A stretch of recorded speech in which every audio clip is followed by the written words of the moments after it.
agitation. In fact, he said you'll be accused of being an agitator, and that's exactly what you are. He wanted the haves and have-nots fighting with each other.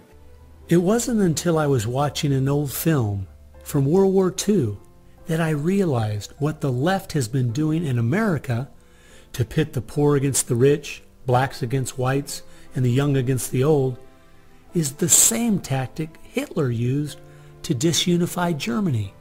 You see, they knew that they were not strong enough to conquer a unified country. So they split Germany into small groups. They used prejudice as a practical weapon to cripple the nation. Remember that when you hear this kind of talk. Somebody is going to get something out of it, and it isn't going to be you. And they use the conflict as justification for more government to stop the chaos. So they create the chaos, and then they step in as a solution to the chaos. And as Francis Schaeffer said, once this chaos comes, most people will willingly give over to an authoritarianism because they don't want the chaos. His book was kind of the field manual, if you will, for these activist organizations. Which President Obama studied and taught at a workshop for 4 years in Chicago as a community organizer for ACORN. As I was reading through Rules for Radicals to see where he was coming from, I just happened to take a look at the dedication in the front of the book. And this is what I saw. Quote, "Lest we forget at least an over-the-shoulder acknowledgement to the very first radical, the first radical known to man who rebelled against the establishment and did it so effectively that he at least won his own kingdom. Lucifer." Unquote. Saul Alinsky from Antonio Gramsci has had an incredible amount of influence on our president and on our society, and he dedicates his book openly to Lucifer, Satan. I think that says more about where their ideas and plans are based than anything else. You asked what Saul Alinsky's impact is on the leftist movement today, and it basically defines it. It defines it.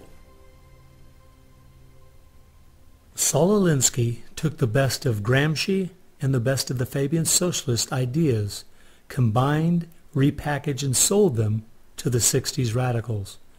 After studying Alinsky, Richard Cloward and his wife, Frances Fox Piven, came up with what is today known as the Cloward-Piven strategy.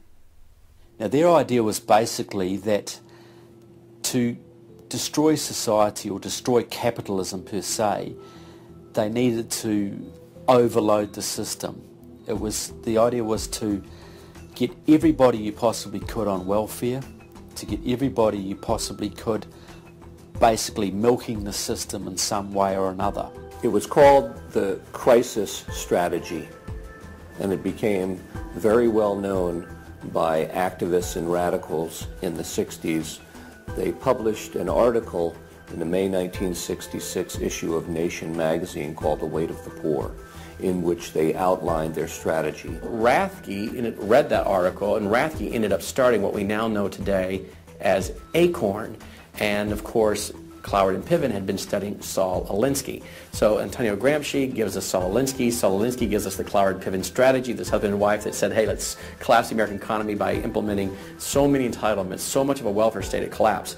Rathke studied the Cloward-Piven strategy. He starts ACORN. And of course, ACORN gave us Obama.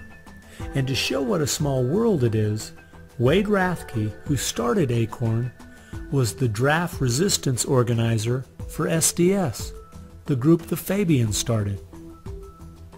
They've used that strategy ever since to expand voting rolls, to expand welfare rolls wherever they can, basically just to overload the system, to increase the tax burden on the middle class, and basically bring capitalism one step closer to destruction.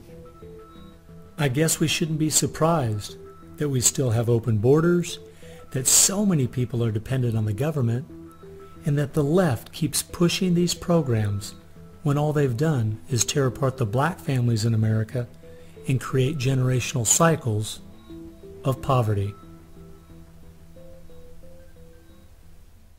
The last group that has worked alongside the Fabians and the Frankfurt School using Gramsci's approach is the Communist Party USA.